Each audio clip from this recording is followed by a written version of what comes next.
Hi everyone, Landry here from Etheridge Counseling Group in Charleston, South Carolina. Today I'm joined by Claire Johnson to explore one of my favorite topics in therapy that she writes about so beautifully, core beliefs and core emotional pain, especially when it gets stirred up around the holidays. If you've ever wondered why certain moments feel sharper, why old patterns resurface, or why you feel more sensitive this time of year, this is the conversation that you need to tune in for. Um, so, Claire, you open your article by explaining what core beliefs are, those like quiet internal stories that we carry about ourselves and about ourselves in the world. Can you walk us through how these core beliefs get formed and why they feel especially loud during the holidays?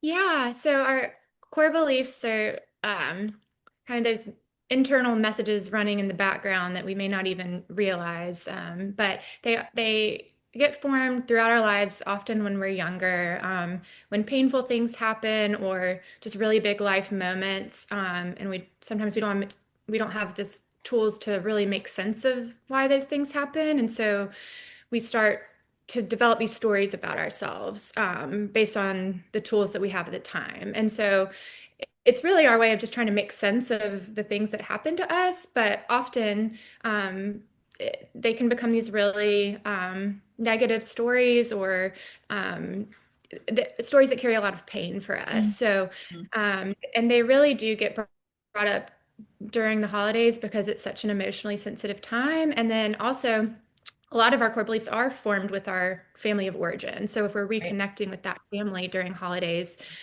those beliefs might be getting more activated and can be louder than they would be Hmm. during a normal day. That is such a great point. We're stepping right back into where all of that started a lot of the time. Your article lists like patterns that people might experience in themselves, either like withdrawing or over functioning, kind of hand in hand with perfectionism sometimes, or just people pleasing. How do these core strategies show up during holiday gatherings or family routines? What might that look like? Yeah, so a lot of these patterns are activated when we're under stress, when we're emotionally exhausted, when there's conflict, when there's things out of our control, when we're out of our routine. So the holidays are a prime time for these kind of sometimes maladaptive patterns to crop up.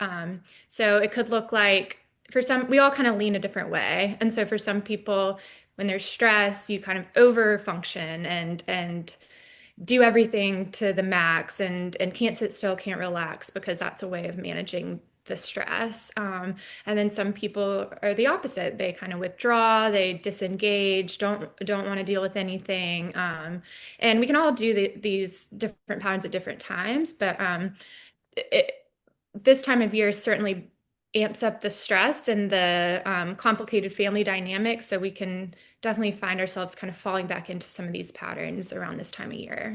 That's so insightful and good to be aware of. While we still have a few weeks before some holiday events that we can start being prepared for. I think your article offers like such a beautiful reflection process, noticing a moment that felt sharper than expected, or exploring the belief and emotion under it.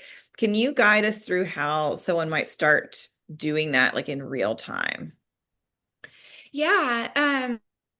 So emotional awareness is key. So I would always just recommend people really, especially during this time, like try and check in with themselves periodically throughout the day. Notice any emotions, any physical sensations that might be coming up. Mhm. Just really tune into your internal experience and be curious kind of about what's going on. Mhm. Um, but then also, really something that's basic and really helpful is just to take a few minutes sometime during the day or night to um, write down your thoughts. Like if you're with a bunch of people and notice a feeling earlier in the day, you don't have time to reflect on it. Just give yourself a few minutes later in the day and just stream of consciousness right out about what you were feeling, and that can really be a way to reveal what's going on and kind of bring some clarity into your internal emotional experience. I think that's a powerful, powerful practice. For someone who feels discouraged because of those old patterns that keep being resurfaced this season, what's a compassionate reframe that you'd want them to hold on to? Yeah, I would just say that it's very normal for this to be happening because um, we tend to fall back into old roles. So like in our families, if we played a certain role, if we were the perfect child that did everything right, Mm. or if we were the caretaker, whatever role we played growing up, we can fall back into that really, really easily without realizing it. And that's normal. That's not, you're not doing anything wrong if that happens. Just something to be aware of. But I would just say this is a challenging time of year, and it's normal for these things to come up, and you'll get through it. It's going to be okay. It doesn't mean you're regressing in any way. It's just kind of a part of life to enter back into these seasons.